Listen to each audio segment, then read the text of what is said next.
Moi! Mä tiedän, että kun sä aloitat opiskelemaan uutta kieltä, sä haluat yleensä aloittaa kieliopista. Sä oot varma, että kunhan sä ensin opiskelet peruskieliopin hyvin, sä pystyt helposti oppia puhumaan sitä kieltä. Siis kaikkihan tietää, että kielioppi on kielen perusta ja kaikkein tärkein asia. Mutta mä haluan vaan kysyä teiltä, kumpi tuli ensin, kieli vai kielioppi? Mä oon varma, että te tiedätte vastauksen tähän kysymykseen ja mä voin tehdä erikseen videon kielen syntymisestä, jos te haluatte. Mutta tää sai mut miettimään, miksi me ollaan niin jumittuneita kielioppiin. Säkin varmasti tiedät jonkun, joka muutti toiseen maahan eikä puhunut ollenkaan sitä kieltä, mutta oppi sen vaan kuuntelemalla ilman kielioppia.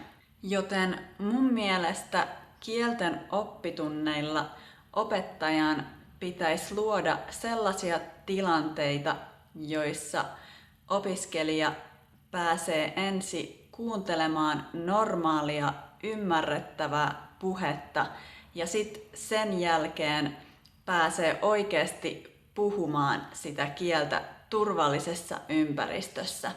Yleensä mitä tapahtuu ainakin mun kokemuksen mukaan on, että suurin osa oppitunnista käytetään jonkun tekstin kääntämiseen ja kieliopin pänttäämiseen.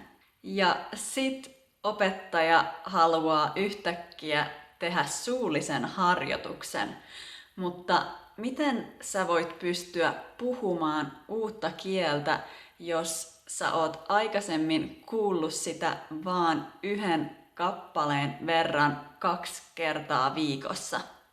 Kouluissa vieläkin opetetaan tällä vanhanaikaisella tavalla, joka on myös usein tosi tylsää, vaikka me tiedetään, että on muita ehkäpä tehokkaampia tapoja oppia kieltä. Ja me kaikkihan halutaan tietenkin oppia uusi kieli niin nopeasti kuin mahdollista.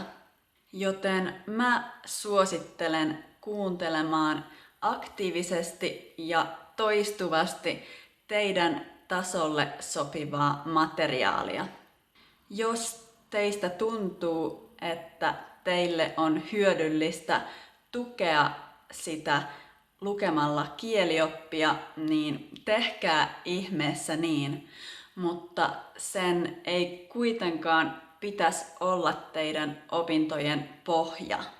Ja jos te olette vasta alkajia, ettekä vieläkään ole vakuuttuneita siitä, että teidän ei ole pakko päntätä kielioppia, niin mä haluan vaan huomauttaa, että tässä videossa te olette oppinut 3 suomen kielen yleisimmistä verbeistä ja niiden taivutusmuodot kaikissa puhekielen persoonamuodoissa.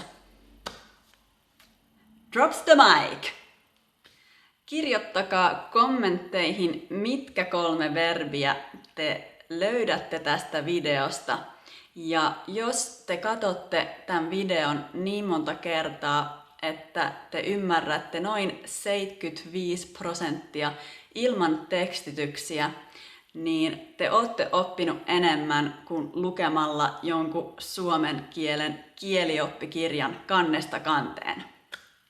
Miettikää sitä. Moikka!